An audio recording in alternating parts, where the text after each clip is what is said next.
Hey y'all, it's me, Queermo, the internet's #1 gay Virginian, Jojo enthusiast, and Moon Knight fan. We'll find out if there's more to me further down the line, but for now, we're here to talk about Jojo's Bizarre Adventure, the most iconic piece of homosexual media in the entire world. I tell you what. And now they finally got a series for the lesbian ladies. That's right, it's an old school all-female prison season, and I couldn't be more excited. Yeah, I like all them JoJo boys, them pretty boys back in part 5.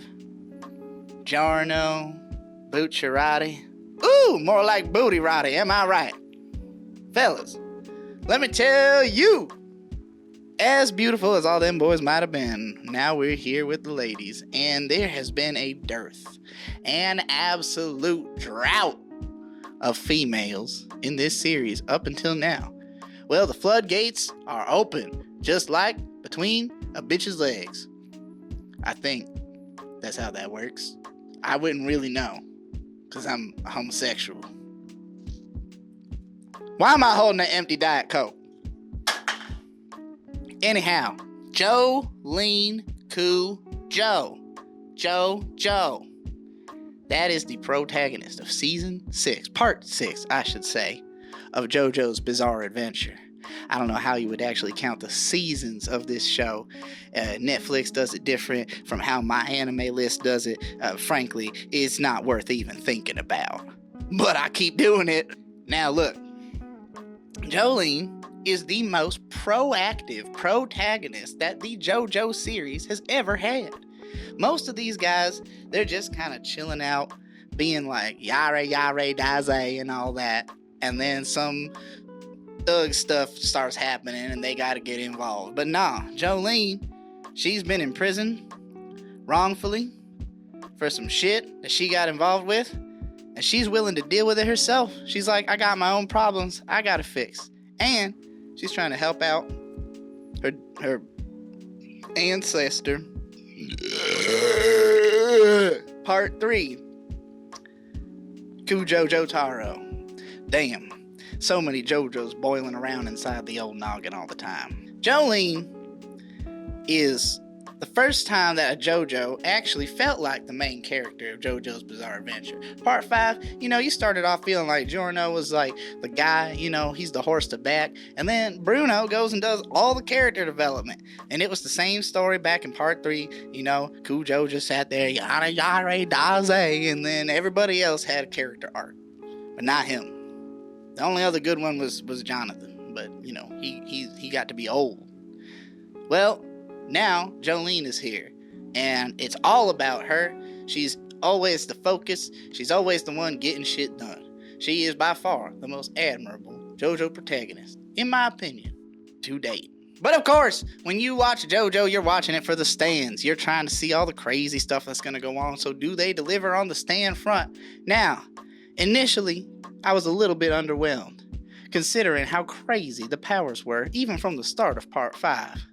Not all of the powers this season are necessarily as crazy. However, now stands and people's personalities can be ejected out of them onto discs that are being collected by a guy who's putting them into his stand and using other people's stand powers.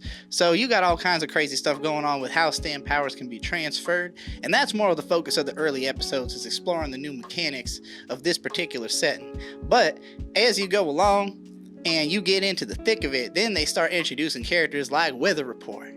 And boy, when Araki thinks weather powers, he goes a lot farther with what the weather can do right off the bat than you had ever seen from any other, X-Men Storm comic or nothing like that. You got a strong protagonist, strong villains, not the best supporting cast in the series so far. I would say that only a couple of the other ladies that end up teaming up with Jolene really stand out. Weather Report ends up being the first ally that really stands out in my mind, and that's the first real male character to be introduced who's not a villain into the series. So I I will say that maybe Araki still isn't as interested in making interesting female characters as he is in giving cool powers to cool dudes like Weather Report. But I don't know. Maybe we'll see some more kick-ass ladies than just Jolene as the series goes on.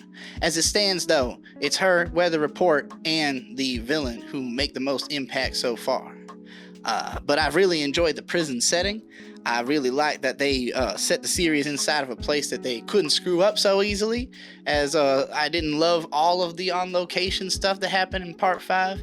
I think that this has more visual consistency. It don't look like no Garbaggio none of the time, if you know what I'm trying to say. So anyways, yeah, I've really enjoyed Part 6 so far. I think that the first batch of episodes is really strong. I don't know why the hell it's taken Netflix so goddamn long to give us the next batch of episodes. It wasn't like we waited a season. We waited a goddamn year.